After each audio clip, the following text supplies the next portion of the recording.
الحمدللہ الحمدللہ رب العالمین والعاقبۃ للمتقین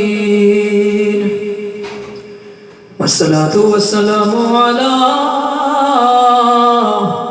سید المرسلین وعلی آلہ وصحبہ اجمعین اما بعد فاعوذ باللہ من الشیطان الرجیم بسم اللہ الرحمن الرحیم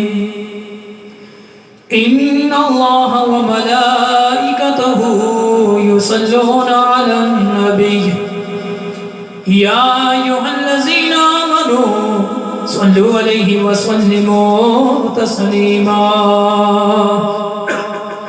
الصلاة والسلام علیک یا رسول اللہ وعلی آلک وصحابک یا نبی اللہ۔ حمد و ثنا کے بعد قرآن مجید فرقان حمید کی ایک آیت کریمہ تلاوت کی ہے۔ دعا ہے خالق کائنات ہمیشہ حق سچ بیان کرنے کی توفیق عطا فرمائے اور سن سنا کر عمل کرنے کی بھی توفیق عطا فرمائے۔ آج کا میرا موضوع قیامت کا دن۔ میرے کریم آقا صلی اللہ علیہ وسلم اپنے غلاموں سے کیسا پیار کرتے ہیں، کیسا آپ کا اپنی امت سے عشق ہے، پیار ہے، محبت ہے، کیونکہ حضور علیہ السلام کو اپنی امت سے بہت پیار ہے، بہت زیادہ پیار ہے۔ تو میرے دوستو، حضور علیہ السلام کے پیارے صحابی حضرت عبداللہ بن عمر فرماتے ہیں جب قیامت کا دن آئے گا تو اللہ تعالیٰ کے نبی تمام نسل انسانی کے والد حضرت سیدنا آدم علیہ السلام سبز رنگ کا سوٹ پہنے ہوئے اللہ کے عرش کے نیچے ایک نور کی کرسی پر تشریف فرما ہوں گے اور اپنی ساری اولاد کو دیکھ رہے ہوں گے کہ آج میدان محشر میں کون پاس ہوتا ہے، کون فیل ہوتا ہے، کون جنت کا حقدار ہے، کون جہنم کی طرف جا رہا ہے۔ اچانک حضرت سیدنا آدم علیہ السلام کی نظر ایک بندے پر پڑے گی جو سرکار مدینہ علیہ السلام کا غلام ہوگا اور فرشتے اس کو پکڑ کر جہنم کی طرف لے جا رہے ہوں گے۔ وہ رو رو کر فرشتوں سے کہے گا، اے اللہ کے سپاہیوں مجھے کہاں لے جا رہے ہو؟ فرشتے کہیں گے تیرا جہنم میں آرڈر ہوا ہے، ہم تمہیں جہنم کی طرف لے جا رہے ہیں۔ وہ جہنم کا نام سن کر رو پڑے گا اور کہے گا ذرا صبر کرو، مجھے سانس تو لینے دو اور مجھے اپنی حالت پر کھل کے رو لینے دو کہ ہائے اب میرے ساتھ کیا ہونے والا ہے۔ فرشتے کہیں گے اے اللہ تعالیٰ کے بندے، اب رونے کا کیا فائدہ؟ رونا تھا تو دنیا میں گناہوں کو یاد کر کے روتا، دنیا میں رو کر اللہ تعالیٰ سے معافی مانگتا، وہاں تو رویا نہیں، گناہوں میں پھنسا رہا، آج سزا ہونے کے بعد رو رہا ہے۔ اب کیا فائدہ ہے؟ اب کیا فائدہ ہے؟ میاں صاحب فرماتے ہیں جو کچھ کھٹنا ہے کھٹ لے بندیا، تے سوتا اس بازار رو، جو کچھ کھٹنا ہے کھٹ لے بندیا، تے سوتا اس بازار محشر دے دن جنت ملے سی، تے شرم رہے دربارو۔ وہ بندہ رو کر کہے گا فرشتوں تم تو مجھے جہنم میں پھینکاؤ گے، مگر افسوس میں جہنم کی آگ کیسے برداشت کروں گا، میں تو دنیا کی آگ نہیں برداشت کر سکتا تھا، یہ کیسے کروں گا، مہربانی کرو میرے ساتھ کوئی رعایت کرو۔ اللہ تعالیٰ کے فرشتے کہیں گے اے اللہ کے بندے ہم تیرے ساتھ کیا رعایت کریں، ہمارے پاس رعایت کا کوئی اختیار نہیں، ہم تو اللہ کے حکم کے پابند ہیں، چل آگے چل، جہنم تیرا ٹھکانہ ہے۔ فرشتے اس کو پکڑ کر پھر چل پڑیں گے، وہ روئے گا چیخے گا، فرشتے اس کا کوئی لحاظ نہیں کریں گے۔ حضرت عبداللہ بن عمر فرماتے ہیں کہ حضرت آدم علیہ السلام جب یہ منظر دیکھیں گے تو وہیں سے بیٹھ کر حضور علیہ السلام کو آواز ماریں گے، یا احمد یا احمد صلی اللہ علیہ وسلم۔ جب حضرت آدم علیہ السلام آواز ماریں گے تو اربوں خربوں لوگ میدان محشر میں جمع ہوں گے، کوئی سپیکر نہیں ہوگا، کوئی موبائل نہیں ہوگا، کوئی وائرلیس سیٹ نہیں ہوگا، حضرت آدم علیہ السلام کی آواز آمنہ کا لال سن کر پھر جواب بھی عطا فرمائے گا۔ حضرات اگر فاطمہ کا بابا میدان محشر میں اربوں خربوں میں انسانوں میں کھڑے ہو کر آواز سن کر جواب دے سکتا ہے تو ہمارا ایمان ہے آج مزار پر انور میں لیٹے لیٹے بھی غلاموں کی آواز سن کر جواب عطا فرما سکتا ہے۔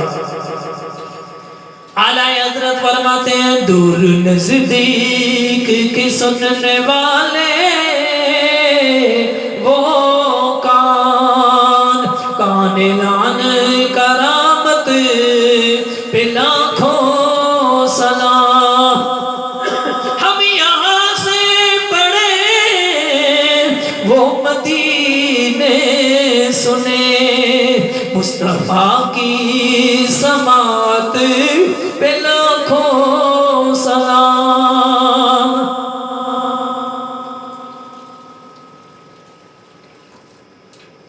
عزیزان گرامی قدر جب حضرت آدم علیہ السلام جب لجپال نبی کو آواز ماریں گے تو حسنین کا بابا وہیں سے جواب عطا فرمائیں گے لبیک یا ابا البشر، اے تمام نسل انسانی کے باپ میں حاضر ہوں، کیا بات ہے۔ حضرت آدم علیہ السلام وہیں سے بیٹھ کر عرض کریں کہ وہ سامنے دیکھیے آپ کے گناہگار امتی کو جہنم کے فرشتے دوزخ کی طرف کھینچ کر لے جا رہے ہیں، جلدی اس کی مدد فرمائیے۔ سبحان اللہ، ساری نسل انسانی کا باپ، پہلا نبی اور اللہ تعالیٰ کا خلیفہ، مگر کہتا کیا ہے اپنی امت کی مدد کیجئے۔ پتہ چلا اللہ تعالیٰ کے نبیوں سے مدد مانگنی کوئی شرک نہیں، کوئی ناجائز نہیں، یہ وہ عمل ہے جو قیامت والے دن بھی جاری ساری رہے گا۔ امام اہل سنت فرماتے ہیں آج لے ان کی پناہ، آج لے ان کی پناہ، آج مدد مانگ ان سے، آج لے ان کی پناہ، آج مدد مانگ ان سے، پھر نہ مانیں گے قیامت میں اگر وہ مان گیا۔ جب حضرت صلی اللہ علیہ وسلم سنیں گے کہ فرشتے میرے غلاموں کو، میرے غلام کو، میرے امتی کو پکڑ کے جہنم کی طرف لے جا رہے ہیں تو آمنہ کا لال دکھیوں کا سجن بے تاب ہو کر اس امتی کی طرف دوڑیں گے۔ صدقے جاؤں کملی والے کی مدد پر قیامت والے دن ماں بیٹی سے بھاگے گی، باپ بیٹے سے بھاگے گا، یار یار سے بھاگے گا، مگر حسنین کا نانا اپنی امتی کی طرف بھاگے گا۔ سرکار دوڑتے بھی آئیں گے اور ہاتھ مبارک سے اشارہ بھی فرمائیں گے سجنا پریشان نہ ہو، میں تمہاری مدد کے لیے آیا ہوں۔ حضرات میرا عشق کہتا ہے کہ اس امتی کی تو موجیں لگ جائیں گی جس کو اللہ تعالیٰ کا حبیب علیہ السلام چھڑانے آئیں گے۔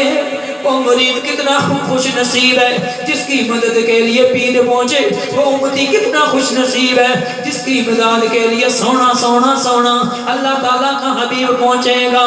مشکل جو سر پر آ پڑی آقا تیرے ہی نام سے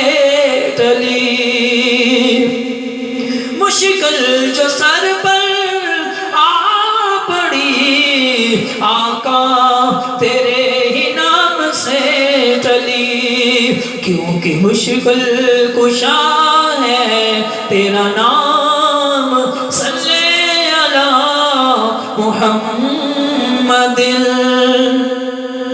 حضور صلی اللہ علیہ وسلم اپنے غلام کے پاس پہنچ جائیں گے، لیکن اس بندے کو پتہ نہیں چلے گا یہ خالق کائنات کے آخری نبی ہیں، اور یہ وہ لجپال نبی ہیں جن کا میں کلمہ پڑھتا تھا، جس کے نعرے میں اللہ مارتا تھا، جس کا میں میلاد مناتا تھا، جس کو میں مالک الکل اور مختار کل مانتا تھا، جس کے نام پر میں صدقے ہوتا تھا۔ وہ سمجھے گا شاید یہ کوئی اللہ تعالیٰ کا مقرب بندہ ہے، میرا دکھ دے کر برداشت نہیں کر سکا، میری مدد کے لیے تشریف لایا ہے۔ سرکار جب اس کے پاس تشریف لائیں گے تو امن کا لال فرشتوں سے فرمائیں گے، اے فرشتوں یہ کیا کر رہے ہو، اور اس بندے کو زبردستی پکڑ کر کہاں لے جا رہے ہو؟ فرشتے کہیں گے سرکار دوزخ میں۔ سرکار فرمائیں گے میرے ہوتے ہوئے اس کو دوزخ میں لے جاؤ، یہ کیسے برداشت، یہ کیسے ہو سکتا ہے، چھوڑ دو اسے۔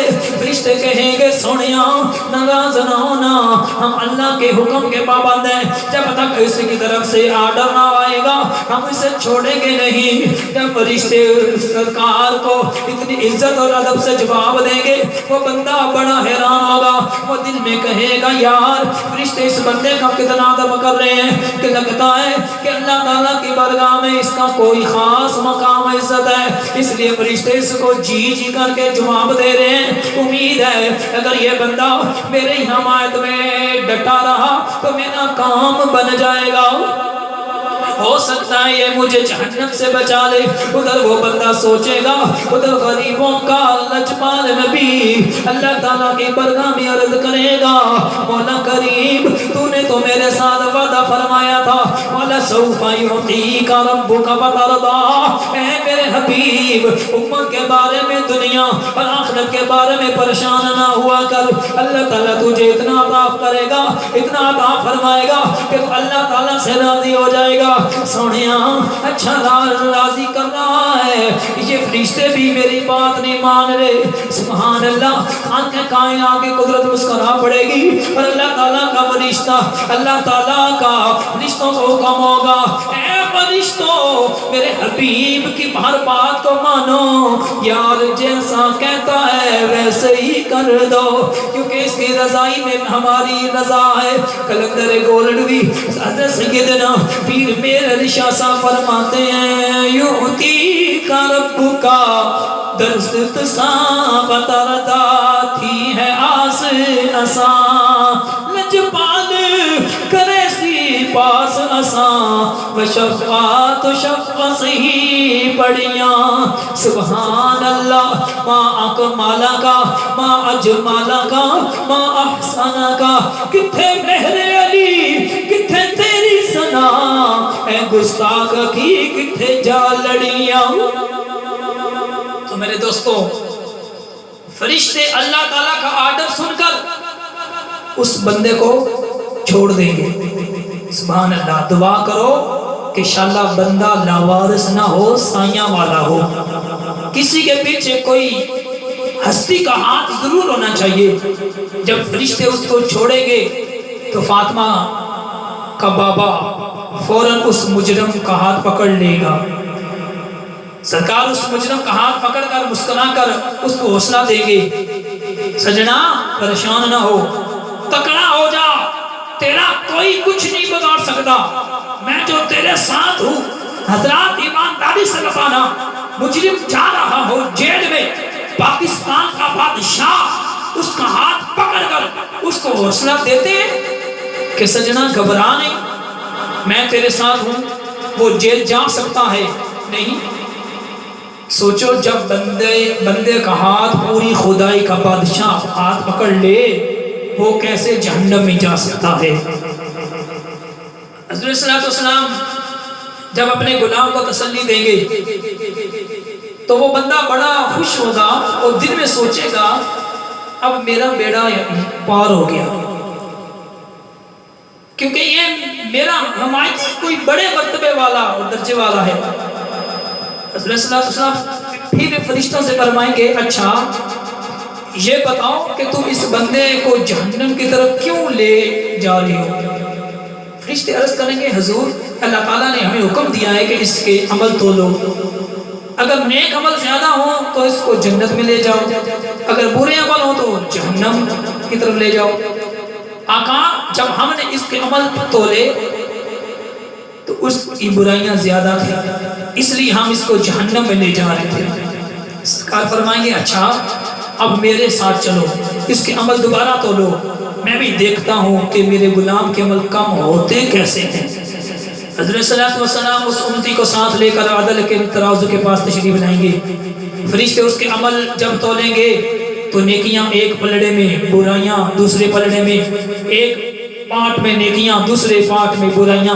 جب ترازو کے پلڑے اٹھنے لگیں گے تو گناہ گاروں کا لجپال نبی اپنی جیب پاک سے ایک سفید کاغذ نکال کر اس کی نیکیوں والے پلڑے میں رکھ دیں گے۔ جب ترازو کے پلڑے اٹھیں گے تو نیکیوں والا پلہ بھاری ہو جائے گا، گناہوں والا پلہ ہلکا ہو جائے گا۔ حضرت صلی اللہ علیہ وسلم فرمائیں گے فرشتوں تم تو کہتے تھے کہ اس کے گناہ زیادہ ہے نیکیاں کم ہیں، اب بتاؤ معاملہ کیسا؟ گناہ تھوڑے ہیں نیکیاں زیادہ ہیں۔ فرشتے عرض کریں گے سونیا واقعی پہلے گناہ زیادہ تھے لیکن اب آپ کی لجپالی سے نیکیاں زیادہ ہو گئی ہیں۔ سرکار مسکرا پڑیں گے، آمنہ کا لال مسکرا کر فرمائے گا پہلے یہ اکیلا تھا اب سائیں پہنچ گئے ہیں، حضرات دعا کرو انشاءاللہ سائیں لجپال ہو۔ چشتیوں کے سلطان حضرت سیدنا فرید الدین گنج شکر 12 سال اپنے مرشد سیدنا قطب الدین بختیار قاقی رحمت اللہ علیہ کی خدمت کرتے رہے، دن کو مرشد کی خدمت کرتے، رات کو اللہ کی عبادت کرتے ہیں۔ 12 سال کی خدمت کے بعد مرشد نے نگاہ برکت کر کے زمانے کا قطب بنا دیا اور پاک وطن شریف کا علاقہ جو چوروں ڈاکوؤں اور غیر مسلموں کا گھر تھا وہ عام کے حوالے کیا۔ فرمایا فرید جا ہم نے تیری نوکری پاک وطن میں لگا دی ہے۔ سیدنا فرید مرشد کی قدم بوسی کر کے دلی ہندوستان سے چل پڑے۔ جب دلی سے باہر نکلے تو ایک گاؤں آ گیا، ایک دیہات آ گیا۔ سیدنا فرید نے کیا دیکھا کہ ایک بی بی ایک مائی چکی چلا رہی ہے اور گندم پیس رہی ہے۔ آج کا تو مشینیں آ گئی ہیں نا، اس پرانے دور میں مائیں بہنیں پتھر کی چکی پر گندم باجرہ مکئی جوار پیس کر آٹا بناتی تھی۔ جب سیدنا فرید اس مائی کے قریب آئے تو کیا دیکھا کہ وہ مائی گندم کی مٹھی اٹھا کر چکی میں ڈالتی ہے، پھر اوپر سے پیڑ کو چلاتی ہے، وہ گندم پیس کے آٹا بن کے باہر آ جاتا ہے۔